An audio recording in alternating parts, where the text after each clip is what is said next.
Yeah, that's what I meant when I said Mayor Posey. Yeah.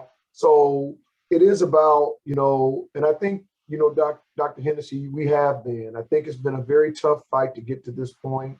Yeah, I think that we have done a good job of waking up a lot of the people in the community to look at this thing the right way. I think we have a long way to go. I don't think we're out of the woods by no stretch of the imagination.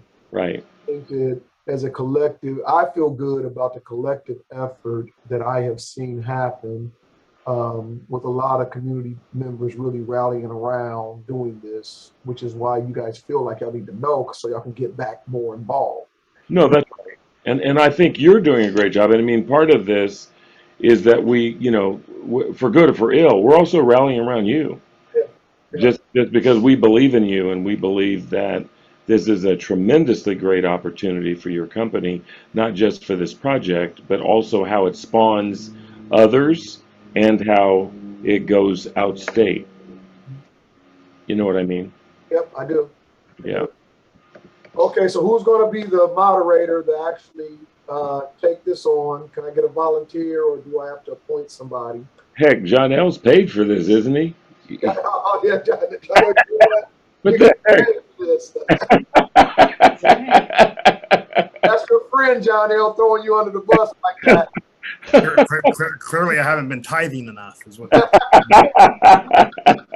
thrown under the bus under in such unceremoniously fashion. So, with, with great love, my brother. no, I'm happy. I'm happy to do that. I also asked Amber to see if we can get a few more COAC members here. I noticed that the ratio to staff is larger on ours. Yeah.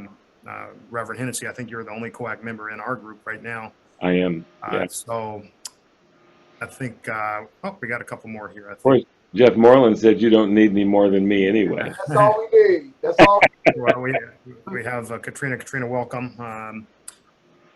So yeah, why don't we go ahead and kick off then? I'm happy to jot down some notes. Did you guys move me? Yeah, Yes, That's right. we're trying to. Sorry, we're trying to balance it off. We only have one COAC member and a lot of staff, so You're we fine. want to bring a few more COAC members over here. We were just bringing you to the A team. That's all. we needed you, Katrina. So you got a last minute trade. There you go. All right, so here's the question that we have to the two COAC members we have, and we'll just have a robust discussion because for me, it's actually shifted a great deal. I don't even see this COAC as much as I see this as a collective that we're all working towards this common good. So it's transcended that now because we've all been working together on this project. We've all been working together on this diversity plan. It's not like this idiot has been done in a vacuum. So what are your main questions or concerns about the response to the COACs and your comments? Do you have any concerns about any of the responses that we had to your questions, which were well suited? Again, we've been working on this collectively for a year. So it's not like, we haven't been having that. Go ahead, Dr. Hennessy. Yeah, no, my main comment, quite frankly, even as I was watching the the Matrix, is it's clear that we've been heard, and it's clear that action has been taken. So to that end, I think that is really good stuff. Honestly, I didn't have a lot more to add, but I really thought it was very good that each time there was information brought on from us, they have clearly done some work on it. We didn't see, well, this is a work in progress, or we haven't gotten started on this, or anything like that. At least those are my thoughts. Katrina? I would echo that. Some of the other committees I sit on, they often say, we're going to look into that, or we're going to get back to that. And that's basically shutting the door on that topic. And so I do feel like everything that's been brought up, including some of the community comments, have been addressed. And it's nice that folks are out visiting and doing the work now before the project even starts. So I very much appreciate that. Okay. Do I have any of our staff members that would like to chime in and add any comments to that?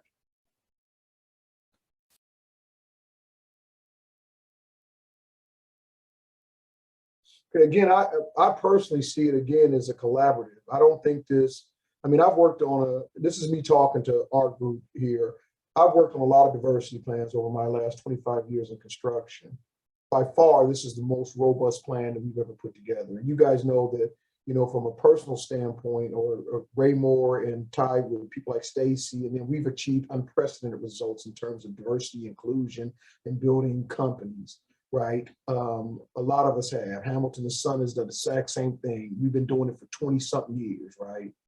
But this is by far the most robust plan that we have ever put together. And a lot of that is due to, you know, some of that helping ODOT understand what this looks like, and then the community actually chipping in and really pressing us to clearly define everything out so that there's no confusion in how we're going to execute on this, right?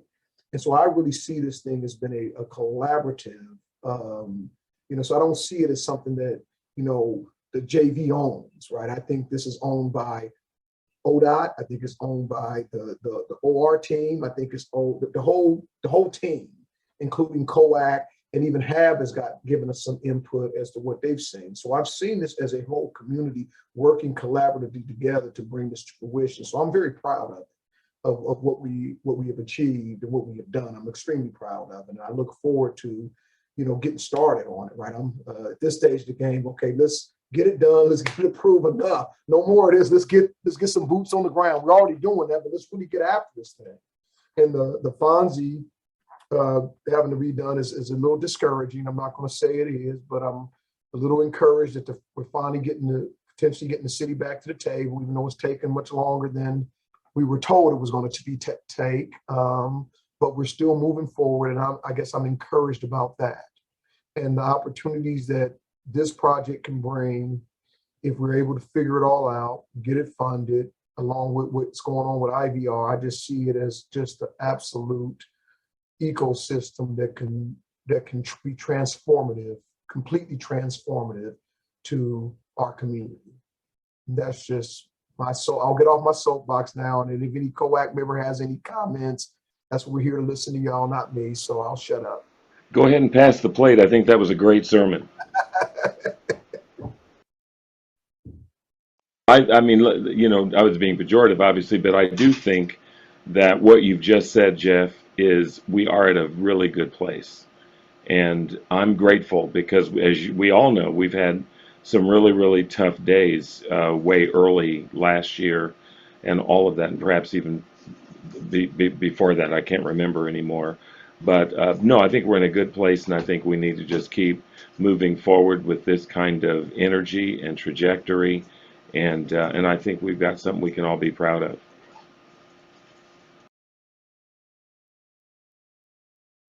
Okay, Katrina? I was going to add to that the fact that I feel like as a COAC member that I can go to anybody from ODA and ask my questions if I, you know, want somebody to tell me their perspective or look at it from a different angle, and that does make you feel heard versus some of the other committees that are going on, and that goes a long way with ODOT's reputation as well. That's really big. And you can already see the work that folks are doing by getting people into the pipeline so that we aren't going to have, you know, a level 1 or a level 2 person on job sites that doesn't know what they're doing and looking at the hours. And so I very much appreciate it. Monica, you got anything you want to add to the conversation? I would say I'm excited to get some of the mini CMGCs on board, that those solicitations are going to go out this spring. And so we'll be adding members to our team. And I think, Jeff, what you said was great. And the momentum is going to continue with our early work packages. And like Megan said, it's super exciting to say we're going to construction next year. Which has, you know, been a long time coming. And so I think there's a lot to be looking forward to, even with, you know, the conversations around the Fonzie. I think that is, you know, something that we can continue to manage and continue to go to construction. And it's really exciting, and I'm really looking forward to it. Dr. Hennessy?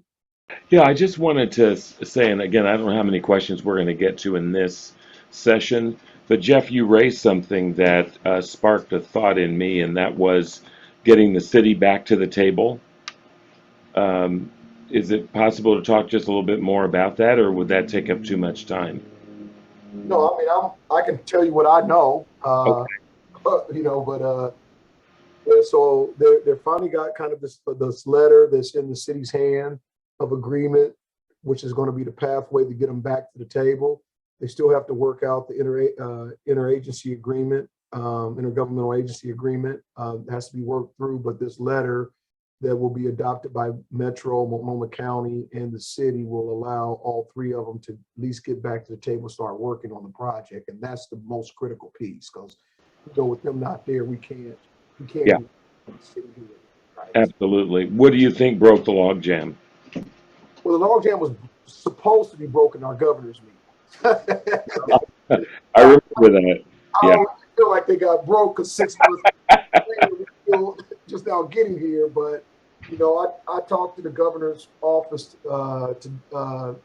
last couple weeks about it, and they've been committing to this piece of it, and we finally got it done. So it's just, I mean, we're here now, so I'm not gonna talk about why. I'm just happy that we're here. Let's just get it done so we can get the city good. back to the table. Stop spending the excess money or getting further ahead in design before we get the city input and approval, and we have to go back and redo everything.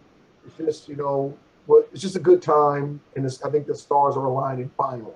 I think that's great. Thank you so much for sharing that. John L., you had something? Can you talk a little bit about IBR as it relates to this project? I know you may not want to, and you could decline, but I think it's good for them to hear from you too, that you see how you see this as really, how they really could be so tied together, and how wonderful that can really be for us as a community. Yeah, no, I'm happy to. I mean, I think, Jeff, as you sort of illustrated it in the large group, we have once in a generation opportunity relative to equity to really move the ball. I mean, I think we all care about the same thing, which is helping our communities in particular get out of poverty into prosperity. It's really that simple, and is in such a significant position of serving as a pilot, but B, a capacity builder relative to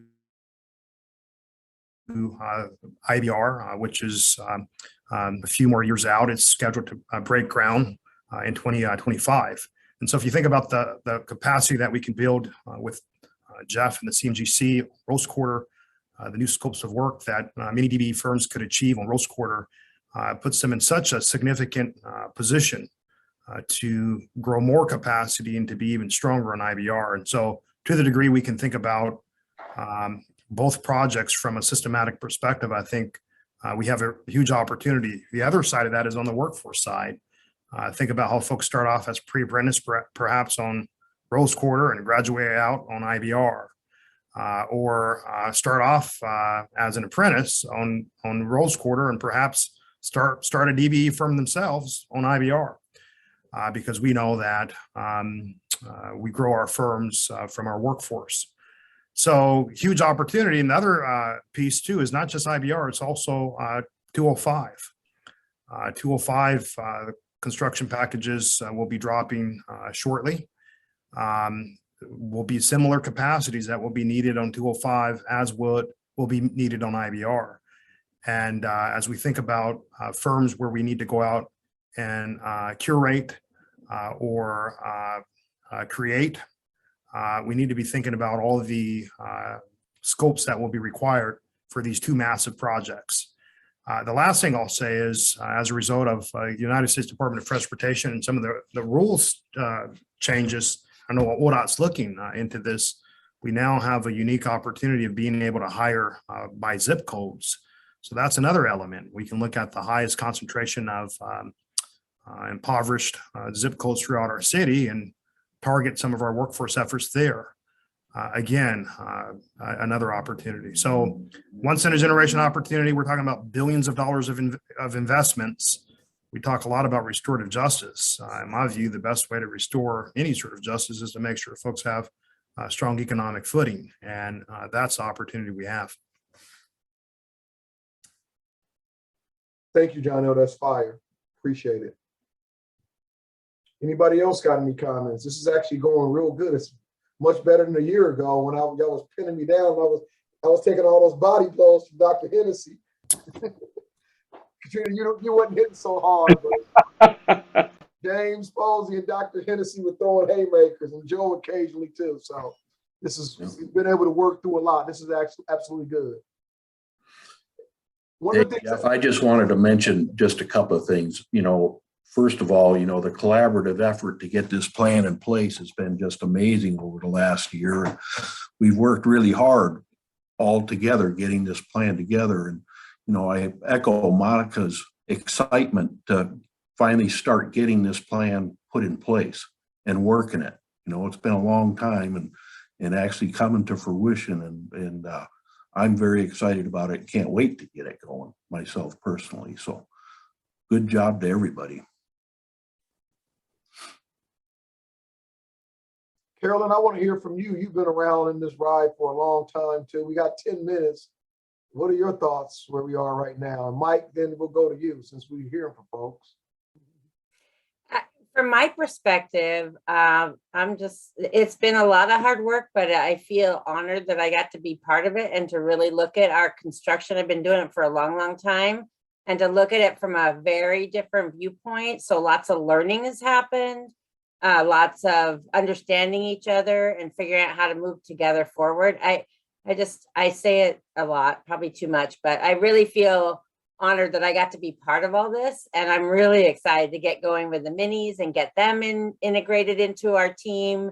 And construction is on our horizon. So I know there's lots of stuff that we have to overcome, and we'll continue to do that as a team. And I'm like Monica, I'm jazzed. And I'll be really excited to share in that celebration with you all next month as well. So it's going to be fun. Thanks. Mike? Yeah, I would just add that the real money from this project that's going to hit the street is going to come through construction. Yes, there's a number of consultant contracts that have been in place, and ODOT's been great about holding us accountable to exceed our goals, and that's happening. But the real money is going to come through the construction activity. And what I like about the plan is that it's got a lot of tools in it at the contractor's disposal to turn over every rock and really create the atmosphere for businesses to come forward and to have opportunity and to grow themselves through this project to be ready for whatever comes after the project. And so that's the part that's got me most excited. That's great. Anybody got any other comments? Dr. Holt, you've been around this whole process for a while. You want to add anything?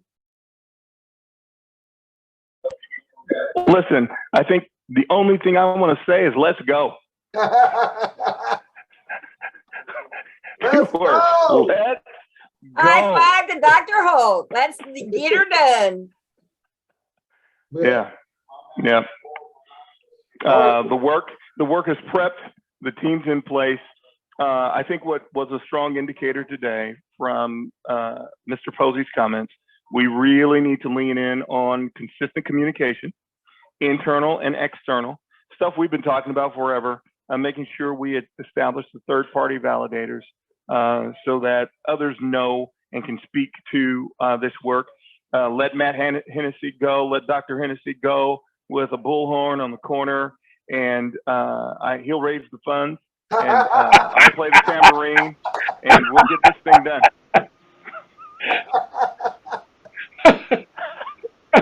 Hey, you know you're good at building funds, Dr. Hennessy. You guys are too much. No, this is great. This is really good. Okay, so yeah, so we're gonna go back out of here. I feel confident about everything. One of the things I wanted to talk to this group about is probably not real thing, but I want to talk about the fact that in this process, we're gonna have to deal with a lot of trauma.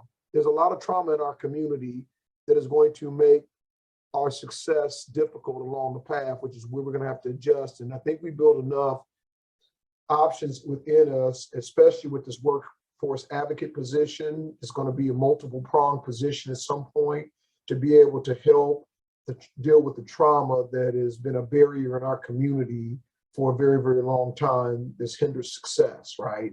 So we can do all the technical assistance, we can provide all the support around it, we can give everybody the opportunities, but we have to be prepared. And I'm speaking, I know Dr. Holt and Dr. Hennessy both understand this extremely well. John L. understands extremely well. We have to be prepared to deal with the trauma that's going to bring with those opportunities, and how we respond to that trauma as a collective group is going to be very critical to ensure our success. And it's not as, it looks easy because you think you just give opportunity, you just give these things, but if you don't really have a mechanism to deal with the trauma, because it really will hinder your success. And I hope that makes sense. We'll talk more about that. If anybody want to lean in on that, the doctors and John L. to talk about that anymore, just kind of help it, I'll leave it to you. I just would concur with everything that you said. The uniqueness of this particular project requires a different skill set, and it also just requires a different level of investment. And part of the challenge, especially when we talk about government agency work, it's so task driven. Let's go from this piece to that piece to this piece. And this work has to be relationship driven. And so there's trust building, there's investment, there's hyper communication, there is circling back, there's making sure that people are being brought up and brought in if we're going to be successful in terms of how the community connects with the project. The ultimate win is for the community. It isn't just the project being done, it's that the community is enhanced and that they feel like there's been a sense of value. And so there's a specific way to do that. There's some specific work that's required for us to do that. And so that's the only thing I would add in terms of a trauma informed kind of approach. There's a real significant sensitivity. I'll illustrate it like this, and this might be a little intense, but a child that's been abused, who then goes to a foster care system, is going to act in manners that have been consistent with who they are, but do not expect the same responses. And so how that new foster parent deals with this child who's been in an abusive experience requires the learning on the foster parent in order to function in that environment. So you think about a community that's had that abuse and oppression and marginalization and displacement. We could go on and on and on. It requires the learning of the people who are going to be providing the services. And some of that at times has been a major uphill climb. It's been a major shift to help the mindset make the adjustment to people who don't have that lived experience, who don't have that reference. And so that's all I would do all I would add to support what you said, John. Thank you. That's fire. I know Dr. Hennessy, you want to bring it home, or John L., I know y'all itching. Are y'all good, or y'all want to bring it home? Good. I think Dr. Hope said it best. Well said. Okay. Yeah, I agree wholeheartedly. Yeah. All right. Thank you, gentlemen. I couldn't be prouder. I'm very glad that we stayed in this process and we worked it through. I couldn't be prouder of where we are right now. And I just want you to know I'm giving my appreciation to everybody that's been involved, the ODOT team, the owner's rep team, all the consultants, and even my JV partners have been, I can't say enough about the Hamilton Sun team, and they're empowering me to be able to do what I do. I just can't say enough about them. And I just want to know, I appreciate everybody very, very extreme. Thank you. Thank you. Okay, I'll see everyone back over in the main group.